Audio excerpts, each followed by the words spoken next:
Special edition of the Vandermeer's View podcast here with a guest who's usually on the In the Lab podcast, but he's always on Texans All Access, and we're dark on Texans All Access till after the Super Bowl. So, Johnny, I know this is one of those nights. John Harris, by the way, is the guy I'm talking about. This is one of those nights where I'm glad you said that. We need a show. We need a show, and the 610 guys doing a show, and we need to do a show. So let's do a show. We have the digital space here. As David Culley is let go as head coach of the Houston Texans, Tim Kelly as well, Cal McNair, Nick Caserio putting out statements. Really, Nick's decision here, as it's a football thing, and Cal trusts Nick to make the right decisions. And, I'll go with you. You always ask me. I'll ask you. Gut reaction to the letting go of David Culley. I've been thinking about how this would all go down at the end of the season, and I know the team was playing. We were playing much better. Davis was making strides. There were things that were happening that were in the right direction. It felt like, but it's one of those situations that potentially, how much damage had been done in the middle of the season. When after the thorough evaluation, did Nick look back and go, okay, this is what I think we need to be doing with our football organization, top to bottom, and not just David Culley and Tim Kelly, but just the whole operation, how they're looking at personnel, how they're looking at players, how they're looking at football ops staff, how they're looking at everything. Nick's had the opportunity to be here for a full year now. He's beyond a year. He's had an opportunity to look at everything, get to know the people that are in the building, get to know what he likes, what he doesn't, and now make that evaluation after a year. And at this point, you roll with it. And I don't want to be like, in Nick we trust, but at this point, Nick's been given that opportunity by Cal to make the decision that is best for the football club and football organization from top to bottom, and felt like that a change in leadership was needed. I will miss Coach Culley. I think he is an awesome man. Awesome man. I love the fact that we got a chance to know him. I love the fact that he walked in our radio studio with a smile on his face. I love the fact that even in the toughest of first halves, he would give me something on the radio and be gracious about it. I loved all of that. But as Nick has looked at the situation and decided that a change was needed, all right, let's go.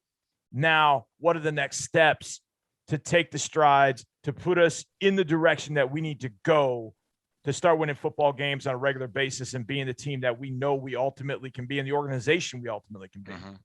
Well, I'm glad you brought up the character, the demeanor of Coach Culley. I wrote a piece about this, and Johnny, look, I've done stuff with all the coaches after they leave. Dom Capers did his radio show the day he was fired. Well, Rich Lord and I were on that show at the time. Gary Kubiak, obviously that was a tough day for everybody after his tenure here. Bill O'Brien, I wrote something about him. I wrote Ode to OB after he left, because I know it didn't end well, but man, he won divisions here, playoff games. We had some very nice wins under Bill O'Brien. There's no question about that. Now, Culley's only here a year, but I think what stands out to me is football stuff aside, this is a great man. And there's a reason why he's been coaching in this league since the disco era, or coaching period, right? Yeah. Because he's been in this business that long, is my point. He's had so many opportunities and so many different employers who trust him, who really love him. You saw when we did, the birthday video with Coach Culley, John Harbaugh, Andy Reid, among many others, just giving him so much praise and love. You could see it, how they feel about him. And I think we feel that way about him. He came into my office, and I know he was this way with you too. Many times just unannounced, how you doing? Didn't linger, didn't stay long. He had a lot to do, but just checked in on me, made everybody feel special and important. I think that those aspects of leadership he really has, and that's why he's been around so long. Great mentor, great positional coach. He's been associate head coach a couple of times before being head coach here. But obviously, and Johnny, you're probably with me on this, there's a reason why coaches get fired. I quoted the old Bum Phillips saying, two kinds of coaches, ones that are fired and ones that are going to be fired or whatever, something like that. But the management always feels like there's a higher level of performance to achieve when they're letting go of a coach. So like, we can do better. And it's not like you are terrible. We just feel like we can do better. And I can't speak for them, but you mentioned a few things. Like Nick was clear in his statement about going into the future, right? That they disagreed. He used the word disagreement, I believe, in the statement. Philosophical differences. Yeah. Yeah. Differences in opinion on how to handle things moving forward. Never mind the past, which is obviously a factor, but moving forward and how to handle this construction of a winning team, which is what they're trying to do here. And they feel like they don't have the right people there. And, it's the Godfather. It's not personal, it's business, and you got to move on. And I think the people that understand that the most are coaches. They understand what you just said about, coaches are hired and fired. I mean, coaches understand it. It is not the easiest way to make a living. I kind of feel like coaches and radio hosts kind of fall into the same thing. And I used to have this conversation. I can't remember who I was talking to. But I was saying, when I was a radio host and that was all I did, man, those 4 hours are fun. You're talking about sports and you're interacting with fans, but man, it's a really difficult, tough business. I think coaching is the same way. You get out there and you coach and you lead and you're talking ball, and you're drawing up ball plays and doing all that. But man, it is a tough business, especially in the NFL with so much at stake each and every Sunday. I think the one other thing, about coach was the fact that you hear coaches say this all the time. And you hear organizations say this all the time. Everybody matters. Everybody has some importance in his or her particular role in the organization. And it doesn't matter what role that person's in. It's important to the organization. And I always felt like coach understood that. I mean, even the two of us flap our gums on the radio. Coach understood that we were important. We were pieces. We wore the logo. So we were of the organization, that we were all in that together. And he got that. And that was pretty cool from that standpoint. I remember we were flying back. I think it was from Tennessee Miami. And I'm just kind of zoned out. I'm exhausted. And all of a sudden I feel his hand on my shoulder. I look up and it's coach. And he's just, how you doing? What you watching? You okay? And just checking in. And I think that is a quality of that I would love from my boss. My boss is awesome doing that, whoever that is. But I would love it from everybody, just from leadership position, just to check in. Hey, what you do matters. And they make you feel like it matters. So, look, ultimately, got to win championships, got to put banners up. You got to do those things. You got to be successful. We were not as successful this year. We weren't successful in 2020. So this thing's got to the big cargo boat has got to start turning in that direction. And it takes a ton to get that boat going the other direction. And hopefully that's what we're on the course to do. And Nick is going to be vital in getting the right person to lead this football team, to stand up in front of a group of young adults and get them all to believe in what's going on every single day, and then go out on Sundays and do the things that a head coach is asked to do and get this thing where we want to get it. It's funny because I always think that there are more wins and more plays on the table, and coaches probably feel that way too. They have to. Always, you've coached, that after every game you're thinking we could have done this and this and this. Yeah. And with Coach Culley, everyone's talking about, well, he wasn't dealt a very good hand, so to speak, however they want to put it. Yeah.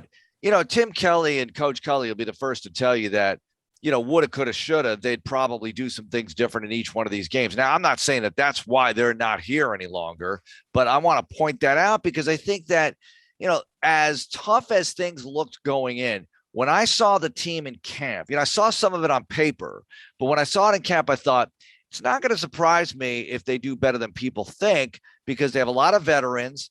And if Taylor can play well, all the things we talked about, if these older running backs play well, And I thought, obviously, they got off to a great start against Jacksonville. You couldn't get off to a better start than that game.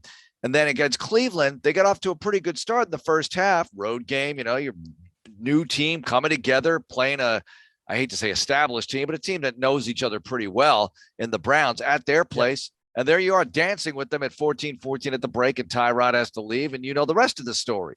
Right. And I just think that had that not happened, things could be different. My point is this, Johnny, this could have worked. It could have worked well enough. Maybe you're not going to win a Super Bowl with the way they set things up. I'm not talking personnel wise. I know they had to add to the talent, but as far as could have worked, they might have been able to win 6, 7, 8 games had things broken right for them health wise and in certain other ways, but they didn't. And they are where they are. But I still go back to this, and it really opened my eyes that they're talking about philosophical differences moving forward. They want to get, because a lot of people are saying, well, why didn't you just go get the guy in the first place that you want? Well, look, they thought that this could work a whole lot better than it did, and now it doesn't. And I think it's not ideal. Obviously, it is far from ideal in so many ways, but wouldn't you rather do it now? If you feel like there's a person out there who can lead this football team better and take you where you really want to go at this point in history, go ahead and do it.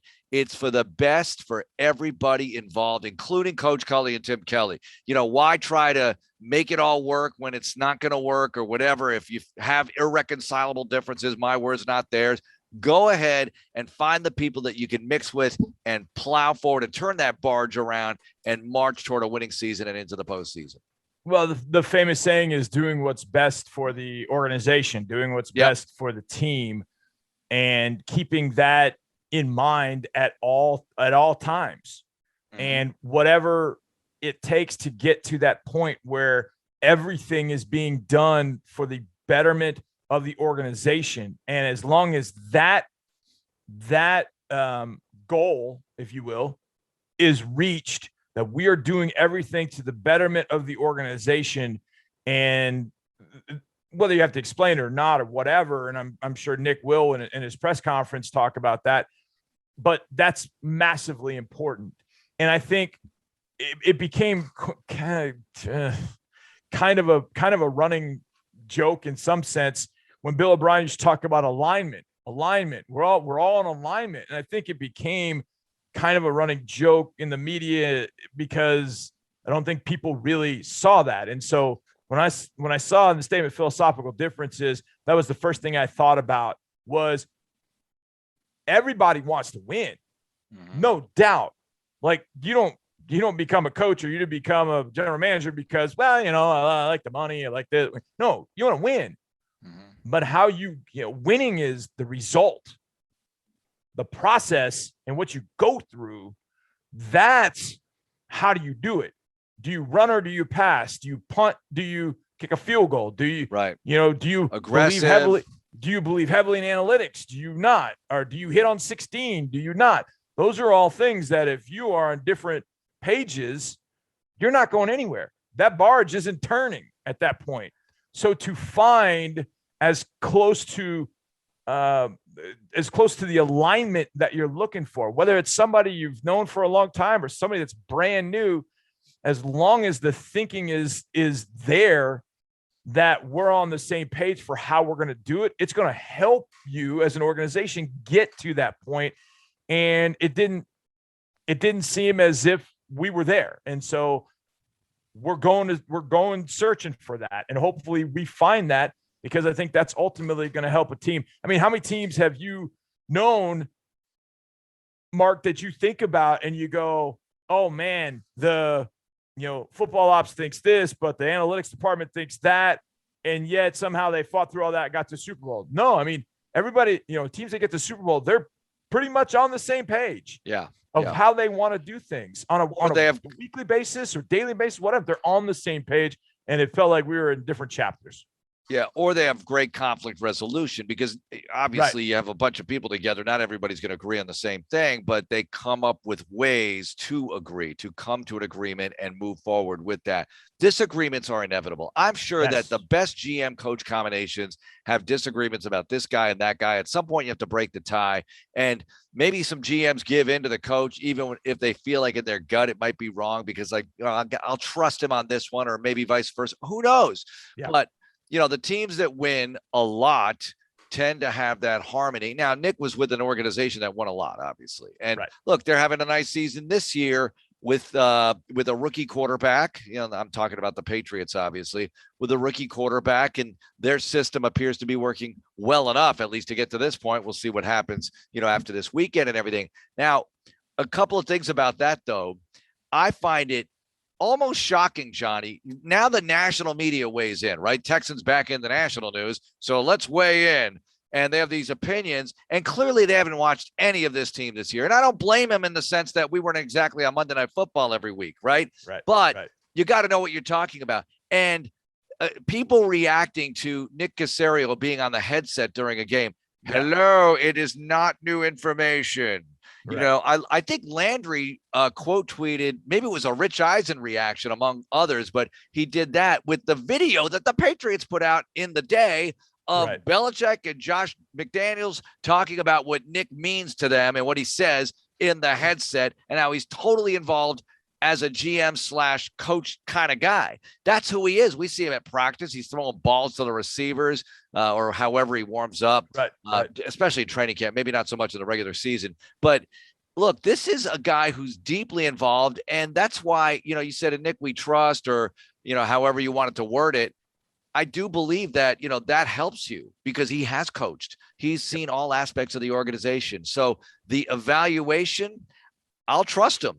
He's got to do what's right for him. And I want Nick to do exactly what he wants to do, whatever it is, because otherwise, you're going to get a halfway version. He's got to do what he believes is right. Otherwise, you're not going to get the full Nick here. And if it's wrong, it's wrong. But let him go all in on what he believes is right. And then you move on from there. And I think you're with me on that. Absolutely. You're absolutely right. And it's not so, look, has Nick ever been a GM? No, but I think his track record speaks for himself. And the fact that he has done so much in this league. Belichick called him a GM in that video, by the way. Yeah. So he called him. I know Belichick's the ultimate, he's got all the power and ultimate decision-making, but he leaned heavily on Nick Caserio. And I think Ted was on the radio with Sean and Seth this week talking about that and the kind of power and influence that Nick had in that building. You and I have been around the game for a long time. We've seen a lot of people come and go. We've seen a lot of people in different positions of authority, different spots. We've seen different GMs. We've seen different head coaches. We've seen different people in scouting. We've seen different people in a lot of different places. Nick Caserio is one of the more impressive people I've met from that regard. No question.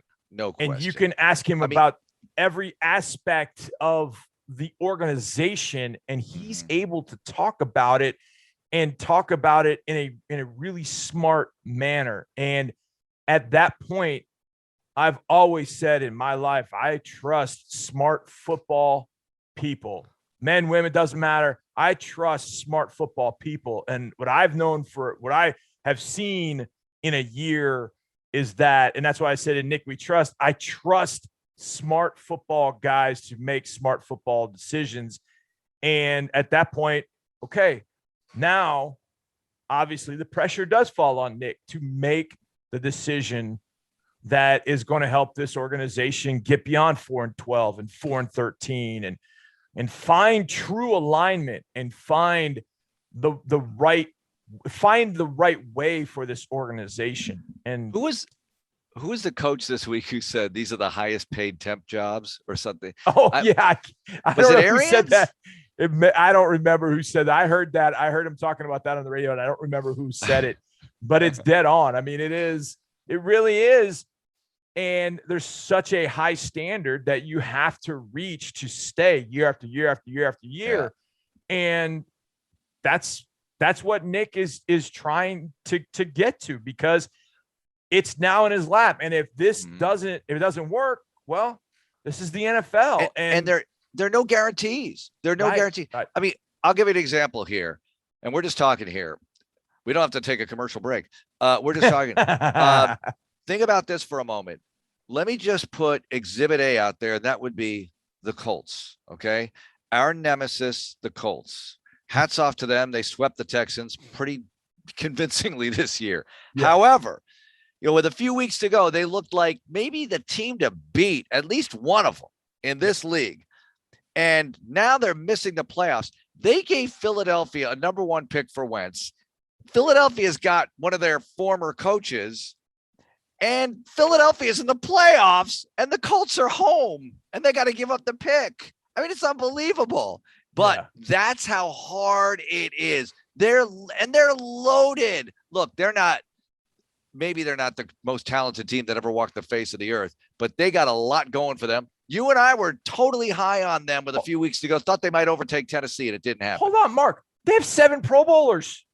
7. They have 7 Pro Bowlers. How That's many? Most in the league. That's the most of any team in the league. They have 7 Pro Bowlers. But what they don't have is that guy pulling the trigger. And they have been trying to find the guy. Chris Ballard became the GM in 2017. And in 2017, he started with Scott Tolzien and went to Jacoby, had to make a trade for Brissett. Then he went back to Luck when Luck was healthy. Then Luck retired in 2019. He went back to Brissett. Then they went to Phillip Rivers. Then they went to Carson Wentz. And we talked about it all offseason. Do you really believe this is going to happen? Do you really believe that he is the quarterback that he was in 2017? Can he find it? We were not convinced. We were not convinced he could be that guy. And now the Colts are going to be stuck trying, like, what do they do? Now, the contract is constructed in such a way that they can move him without any dead cap money. But here's what I thought about today. I thought about Rick Smith. Went out and got Brock Osweiler. Right. And it didn't work. And he paid him a lot of money, just like Carson Wentz is being paid a lot of money. And Rick then, to trade Brock, had to give up a 2nd-round pick to get Brock out. Well, the Colts gave up a 1st to get Carson in, but now they got to trade him to get him out. And they're not going to get a 1. Do that. Yeah. And so the one thing that was, I thought, really impressive of Rick was the understanding of that isn't it. That was my mistake. I'll own my mistake, and I'm going to get him out and do what I've got to do. And he did, and he got him out, and he no longer allowed Brock to, linger and stick around just because the contract said so. The Colts are at that point. And this is where I think it gets really interesting for the Colts is Frank pushed for it to happen. He pushed hard for that to happen. Now, I know he and Chris have got a really good relationship, but that's the kind of thing that tears away the fabric of your team, because that one player, that quarterback, holds the fate of everybody in that building in your hands. Once you've gotten to that point, that's where we got to get to. We got to get to where we put 5 to 7 guys in the Pro Bowl and then make sure the guy pulling the trigger is leading us in the right, proper way. And I don't think Carson Wentz is the right guy. And so the Colts are going to have to chase something else for 2021, seemingly, or try and run it back with Carson Wentz. And I don't think that's the right thing to do. Either way, they've got the talent, and they did a great job in getting that talent. And that's where we have to get to. We've got to get that elite talent that goes to Pro Bowls every single year. Once we get there, okay, now it's time to party. Let's go. Yeah. I brought up that Colts example because just to show it's hard. Clearly, this is very difficult, this business. And you bring up that point about, look, it doesn't always come from where you think it's going to come from. Like Nick finding Davis Mills in the 3rd round. I mean, Mills was a known guy, but he didn't draft him high. He couldn't. He drafted him in the 3rd round, and maybe Mills turns out to be something. He's playing very well for a rookie 3rd round draft choice on a team that's very challenged to run the football. I mean, I think about if this team could get to 20th in the league in running the ball, my gosh, what a difference that would have made for him, because that means you're flashing on some games and really pounding it out like you had against the Chargers. And look how well he played in that contest. But my point about that is he could find somebody. Look, maybe it's a real name coach that's going to come in here. Maybe it's an established type of coach, a name everybody knows. Maybe it's a name that's a little more under the radar, but whatever he thinks, do it. Follow your instincts, your gut. You're the guy. Don't worry about anybody else. Just do it. And let's see what happens here. Because we're here for it. It's sad that, you have a 1-year situation here with a head coach. He's a great guy. We're definitely going to miss his demeanor, his positive attitude. That was phenomenal for us to be able to work with him, especially after everything that happened last year. He was so refreshing and wonderful to work with during a difficult time for the franchise. So I really salute him for that. And I'm grateful that you and I had a chance to work with him, that I had a chance to work with him. But these things happen. It's professional sports, man. You need to win games. They won 4. They got to win a lot more than that. We'll see how it goes coming up in the future here. Anything else to add? Well said, Mark. I think that's the best way to put it. I mean, it's as simple as, look, there are a lot of different things that we want to do with our organization. We want to create such memorable experiences for fans that are there and do tremendous things in Houston. But ultimately, we got to win. We got to win. We got to do right by the city, do right by the fans, and win championships. And hopefully, that's what Nick Caserio is planning on doing with this next hire, bringing in somebody that is going to help this organization get to that point where we are winning consistently in the playoffs consistently and going and winning and fighting for championships consistently. If you're listening to this past midday Friday, the Nick Caserio press conference will be up on the Texans app. And if you're listening to this before, it'll be live on Friday at 11 on all the Texans media platforms, social media, Facebook, Snapchat, Snapface. It's really not on Snapchat, but it's on Twitter, Facebook. It's on the app. It's everywhere. Johnny, thanks so much for joining us. Thank for you, this Mark. Special edition of the podcast. Have a great night, everyone. Go Texans.